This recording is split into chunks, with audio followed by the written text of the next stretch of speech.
Sir, Ladakh पूरे देश में एक यूनिक केंद्र शासित प्रदेश है और खासकर लद्दाख में PRI इंस्टीट्यूशन भी आते हैं, काउंसिल भी आते हैं। तो जिस तरह से जब हम PRI मेंबर्स से बात करते हैं तो उनका कहना कहीं ना कहीं कोई मोड़ आता है, उसमें काउंसिल और PRI मेंबर्स के बीच में कहीं ना कहीं कॉन्फ्लिक्ट नजर आता है। तो उसको मद्देनजर रखते क्या लद्दाख के लिए स्पेसिफिक पंचायत राज एक्ट बनाने की जरूरत नहीं है और दूसरी जानिब काउंसिल एक्ट में भी अमेंडमेंट करने की जरूरत है? इसको मतलब क्या कहना चाहिए? ये विषय सरकार के ध्यान में आया है क्योंकि अभी लोकतंत्र यहाँ बहाल करना था, इसलिए सरकार ने तुरंत यहाँ पर लोकतांत्रिक संस्थाओं में चुनाव कराए। सभी जनप्रतिनिधियों ने अपने अपने सुझाव दिए। इन सुझावों के आधार पर सरकार कार्य योजना बनाएगी, जिसमें से एक सुझाव ये भी है कि यूनियन टेरिटरी बनाने के बाद पंचायत राज के रूल कंडक्ट बनाने में एक कार्य योजना कैसे बन सकती है। जनप्रतिनिधियों यहाँ की संस्थाओं के इनपुट के आधार पर सरकार इस पर विचार कर रही है। सर, काउंसिल को स्ट्रेंथनिंग करने के लिए किस तरह की कोशिश किया जा रहा है? क्योंकि काउंसिल के लिए आप यकीनन फंड जो है वो राइज हुआ है, 232 करोड़ दोनों काउंसिल्स के लिए हैं, लेकिन लैप्सेबल होने की वजह से कहीं ना कहीं डेवलपमेंटल एक्टिविटीज में फर्क आता है। क्योंकि लद्दाख में जो डेवलपमेंटल जो एक्टिविटी सीजन है वो सिर्फ 6 मंथ के लिए ही होता है, क्योंकि विंटर में काफी हार्श क्लाइमेट कंडीशन होता है। केंद्रीय गृह राज्य मंत्री ने सभी जनप्रतिनिधियों से चर्चा की, संवाद किए। जनप्रतिनिधि ने अपनी समस्याएं और चिंताएं उनको बताई। सरकार उसके आधार पर कार्य योजना बनाएगी। जब देशी विदेशी पर्यटक आएंगे तो अपना रोजगार यहाँ मिलेगा, तो रोजगार के नए रास्ते खुले हैं यूटी बनने के बाद। सर, पार्लियामेंट्री स्टैंडिंग कमेटी पिछले कई टाइम से लद्दाख का दौरा कर रहे हैं। वहीं कारगिल के जो पब्लिक रिप्रेजेंटेटिव्स की बात करें या CC साहब की बात करें, उनकी तरफ से मांग कर रहे हैं कि कारगिल में भी पार्लियामेंट्री स्टैंडिंग कमेटी का विजिट होना चाहिए, ताकि ग्राउंड जीरो से लोगों की समस्या है, लोगों की जेन्युइन इश्यूज है, वो हाउस ऑफ द नेशन में ले सके। तो कारगिल और लेह लद्दाख का इलाका है। आज मालूम है ले आया है तो मैंने कारगिल की समस्याओं को भी सुना है।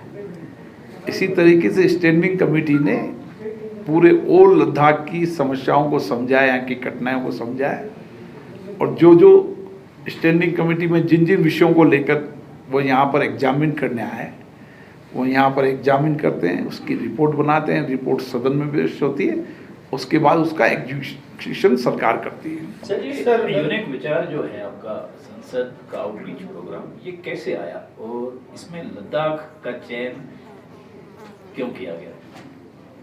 हमने उन क्षेत्रों के अंदर जो प्राकृतिक रूप से दुर्गम इलाके हैं, हमने पहले उत्तराखंड के अंदर इस कार्यक्रम को किया, क्योंकि उत्तराखंड की स्थिति भी भौगोलिक स्थिति इसी तरीके से कि दूर दूर तक गांव फैले हुए हैं। इसी तरीके से हमने मेघालय शिलांग में किया। अब तीसरा कार्यक्रम हमारा यहाँ पर है। सर, लद्दाख में क्योंकि हर क्षेत्र की भौगोलिक स्थितियों को देखकर ही कार्य योजना बननी चाहिए और उन भौगोलिक स्थितियों के अंदर चुने जनप्रतिनिधियों की क्या भूमिका है, कैसा कार्य हो रहा है, नीचे तक कैसे जनता की सक्रिय भागीदारी है, उस भागीदारी को और बढ़ाएंगे तो विकास की योजनाएं ठीक से बनेगी। सर, कमेटियां जो आई अचानक से यहाँ आई, लोगों में भी खुशी है, जनप्रतिनिधियों से लेकर जो बात अभी हुई, ये मतलब एकाएक हुआ या यूटी बनने के बाद? ऐसा और कहीं नजर नहीं आया देश इस देश में। अब लद्दाख हो चाहे जम्मू कश्मीर हो, इन दोनों इलाके शांतिप्रिय इलाके हैं और इसीलिए देशी विदेशी टूरिस्ट भी यहाँ पर आ रहा है और आने वाले समय के अंदर यहाँ के लोगों के रोजगार के नए सृजन हो, इसके लिए टूरिज्म सेक्टर का भी बहुत बड़ा महत्व है।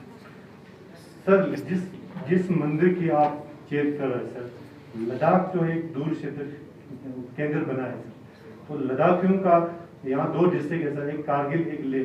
पहले विचारधारा थोड़ा दोनों का नहीं मिला था, अभी दोनों एक ही प्लेटफॉर्म पे आ गया कि लद्दाख को एक स्टेटहुड दिया जाए। तो इस पर क्या विचार है सर? यहाँ की बात सुनी जाएगी सर? लद्दाख का विचार सुना जाता है। यहाँ के जनप्रति संसद में जो भी अपनी इस क्षेत्र की समस्याएं अभावों को बताते हैं, सरकार के ध्यान में लाते हैं और समय समय पर सरकार जनप्रतिनिधियों के अभाव, समस्याएं, कठिनाइयों का जवाब देती है और सरकार संवेदना के साथ सभी जनप्रतिनिधियों की का जवाब देती है। लद्दाख की यात्रा कितना सफल मानते हैं आप?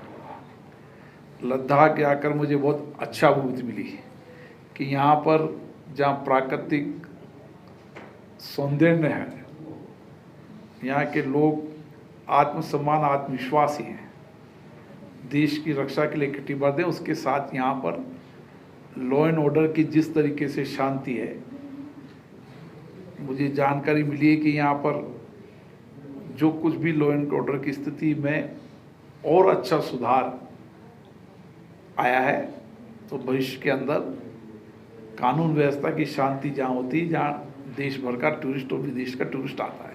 गवर्नर साहब के लिए एक सवाल है sir, if you meet the local residents, they feel a very strong need for legislative assembly on the lines of national capital of Delhi.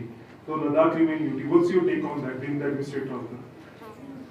I'm not reacting to that. Sir This is a press conference for the जो है वो बढ़ रहा है। Administrator इस समय of central Ladakh. Government की जाने किस तरह से जी। अनएम्प्लॉयमेंट लद्दाख में जिस तरह से तेजी से बढ़ रहा है, ऐसे में जो एम्प्लॉयमेंट एक रूल कब तक लद्दाख के लिए होगा सर?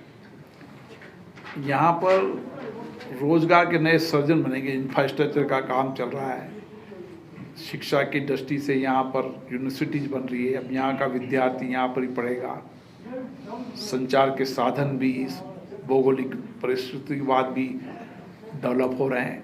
तो मुझे लगता है कि इस इंफ्रास्ट्रक्चर के साथ ही रोजगार अपने आप सर्जन होता है। सर, ये पहले से अब तक लद्दाख में रिक्रूटमेंट नहीं हुआ है सर, अभी तक भर्ती नहीं हुआ है सरकारी तौर पे, तो जिसकी वजह से बेरोजगारी बढ़ रहा है।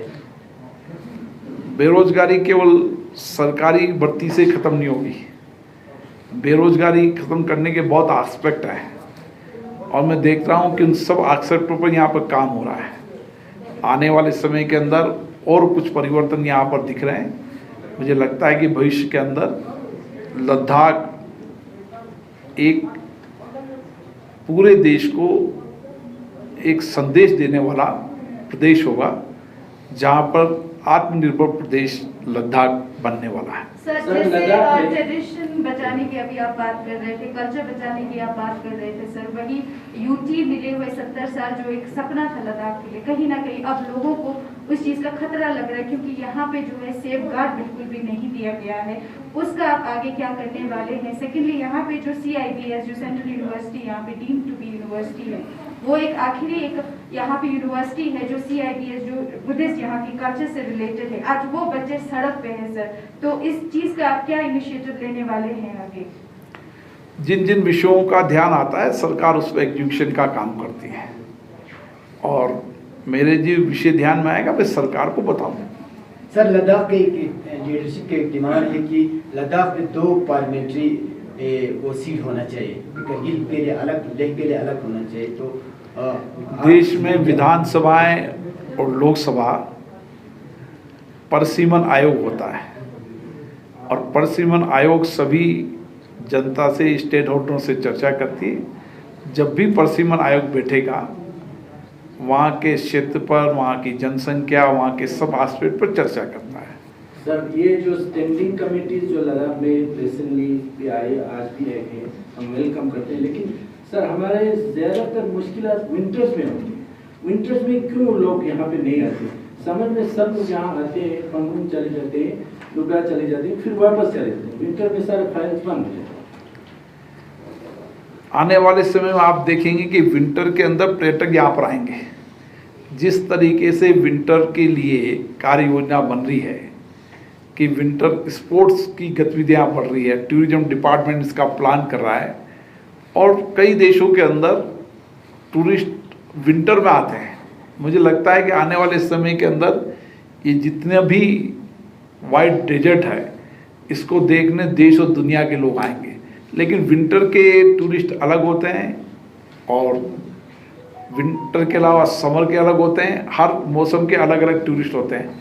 लेकिन मुझे लगता है कि भविष्य के अंदर विंटर का टूरिस्ट की संख्या यहाँ बढ़ेगी, मेरी ऐसी संभावना है, और इसके लिए सरकार भी उसी तरीके की कार्य योजना बना रही है। सर, विंटर्स जैसे स्पोर्ट्स को काफी स्ट्रेंथन किया है यहाँ पे, उसी हिसाब से जो एजुकेशन को स्ट्रेंथन होना चाहिए वो आज भी नहीं है। गवर्नमेंट स्कूल में फैसिलिटीज की जो है बहुत कमी है, बच्चे वहाँ पे बहुत कम जाते हैं, तो उस पर क्या आपका टेक रहेगा? मुझे लगता है एजुकेशन का स्तर यहाँ अच्छा है जितनी मेरी जानकारी में है, और यहाँ एजुकेशन का स्तर बने इसीलिए यहाँ पर सेंट्रल यूनिवर्सिटी बन रही है, और आने वाले समय में एजुकेशन का स्तर और बढ़े इसके लिए सरकार ने व्यापक रोड मैप बनाया है, भविष्य में इसके परिणाम दिखेंगे। सर, इस तरह का प्रोग्राम करगिल में भी हो तो इन फ्यूचर सेंट्रल गवर्नमेंट की जानिब से किस तरह का प्लान है? लेह और कारगिल लद्दाख का इलाका, आज कारगिल के भी सभी रिप्रेजेंटेटिव यहाँ पे आए हैं, उन्होंने भी अपनी भावनाओं से मुझे अवगत कराया है। हमने लेह और कारगिल दोनों पंचायत राज के लोगों के प्रतिनिधियों से चर्चा की है, संवाद किया है। हमने जहाँ इन इंस्टीट्यूशन को स्ट्रेंथ करने का काम किया है वहाँ प्राइड हमारी लोकसभा की संस्था लगातार इनको नियमित प्रशिक्षण देगी ताकि बेहतर तरह से संस्थाएं काम कर सकें, और लोकतंत्र जब भी मजबूत होगा जब इन संस्थाओं के अंदर जनता की भागीदारी बढ़ेगी, लोगों का सक्रिय योगदान बढ़ेगा, और ये इंस्टीट्यूशन जनता की अपेक्षा आकांक्षाओं से काम करने लगेंगे तो लोकतंत्र भी मजबूत होगा और समस्याओं का समाधान भी होगा।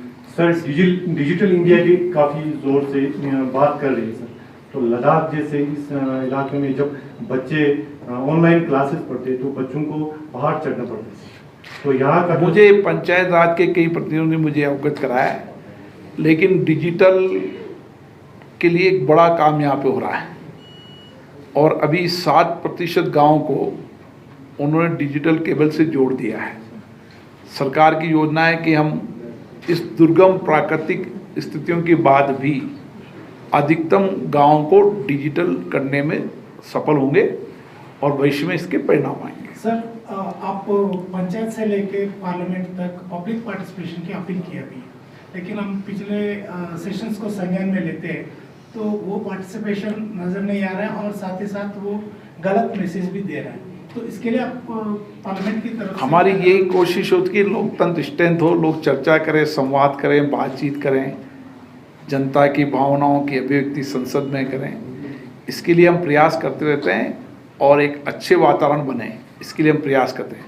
इसके लिए जितने भी हमारे राज्य के पीठासीन अधिकारियों के सम्मेलन में भी इस बारे में चर्चा होती रहती है, और मैं सभी राजनीतिक दलों से हमेशा आग्रह करता रहता हूँ, संसद हमारी सर्वोच्च संस्था है, हमारा लोकतंत्र का मंदिर है, इसका संदेश सभी लोकतांत्रिक संस्थाओं में जाता है, इसलिए हमें इसे चर्चा संवाद का केंद्र बनाना चाहिए, हंगामे और नारेबाजी का केंद्र नहीं बनाना चाहिए। लद्दाख के सांसद ने आज अपने उद्बोधन में कहा कि जब उन्होंने संसद में जो उनका बहुचर्चित भाषण था, प्राय समय सीमा होती है, लेकिन वो बोले कि मैं खुद ही लास्ट में चुप हुआ, और वो भाषण भी काफी चर्चित था। आपका ऐसा स्नेह लद्दाख से, यहाँ के लोगों से कैसे? मैं लोकसभा में कोशिश करता हूँ कि हर माननीय सदस्यों को पर्याप्त समय, पर्याप्त अवसर मिले, और इसीलिए मैं उन सभी सांसदों को भी धन्यवाद देता हूँ जो देर रात्रि तक सदन में बैठते हैं। कोविड जैसी महामारी के समय भी देर रात्रि तक माननीय सदस्य सदन में बैठे, विधायकी का कार्य भी काम किया और जनता की भावनाओं की अभिव्यक्ति भी की है। इसलिए माननीय सदस्य धन्यवाद के पात्र हैं कि देर रात्रि तक सदन में बैठते हैं, चर्चा करते हैं, संवाद करते हैं, और जनता की समस्याएं, कठिनाइयाँ, अभावों को की अभिव्यक्ति संसद के माध्यम से सरकार को अवगत कराने का काम करते हैं।